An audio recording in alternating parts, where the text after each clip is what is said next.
Hey everybody, and welcome to another edition of Let's Write a Novel Together.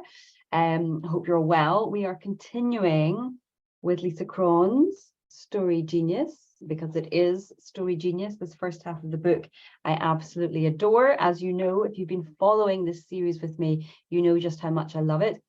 If you found this video by accident and you're wondering who I am and why I'm talking about Lisa Cron, my name is Emma Desi. I am a book coach. I help first-time novelists write their first book, which is a very exciting time for writers. But I'm also a novelist myself. I also write stories myself.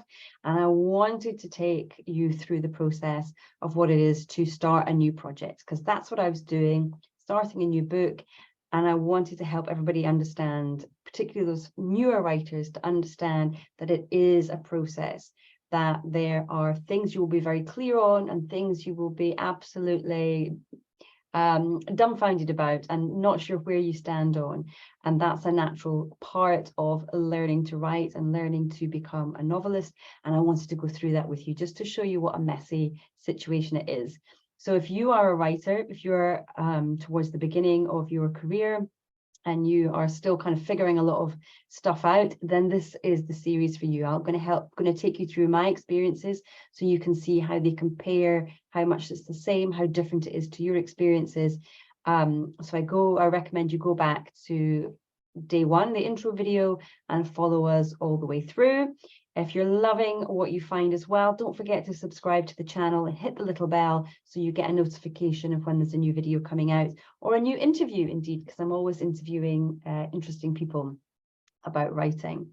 So today we're continuing with Story Genius, and the previous few days we've been looking at the misbelief that your writer has, that your protagonist has, the misbelief that they have about themselves or about their life and the world around them.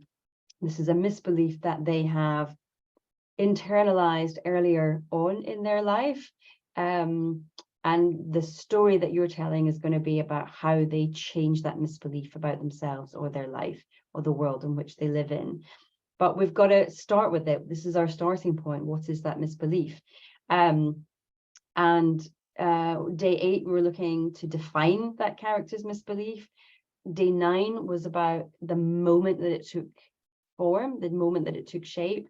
And then day 10 was asking questions about that moment. So you've identified what the moment is, and then Lisa Cron has 4 questions that she asks about that moment, about what the character goes into the scene believing.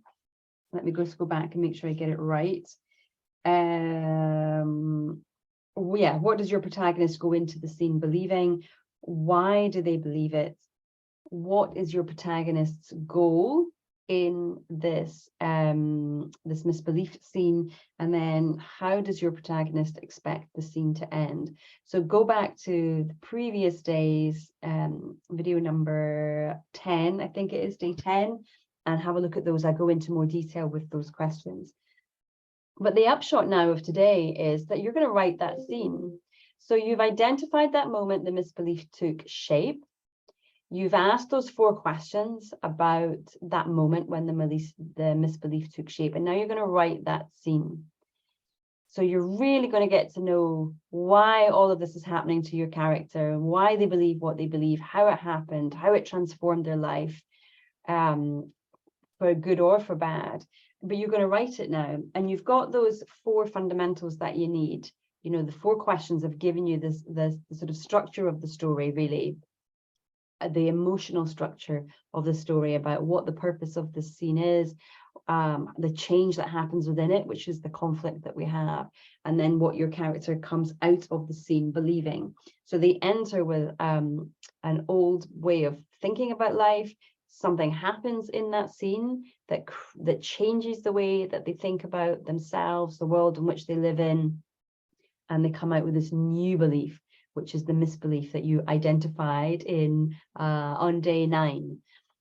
So I'm going to say, remember, this is a starting point, because you're sort of coming up with something from nothing, which is always the trickiest, isn't it? It's really hard to come up with something from nothing and then give it some depth and give it some texture and some real meaning. I'm going to remind you that this is a first draft of the scene that you're writing. And as you're writing it, you may discover that some new things come out as well. You know, you've come into this writing session feeling very clear about what you're going to write, which is super duper. But as you're writing it, especially if you're anything like me, you know, if you're a pantser and there's lots of stuff going on at the back of the brain, but it's only once you start writing that it comes to the forefront and comes onto the page. So you will discover some new things about the scene itself, some little nuances you didn't know were there. And then you'll also discover some new things about your character. And there might even be some little plot points that come out that you can make note of for future, that can come back into play, and you can make reference to in the future. So take, you know, 30 minutes, say, to sit down and write this scene. And depending on the type of writer you are, that can be anything from 500 words to 2,500 words. But give yourself some space to write this scene and see what happens. This is what I really want to encourage you to do in throughout all of this, is not to be afraid to actually do the writing, to do the work.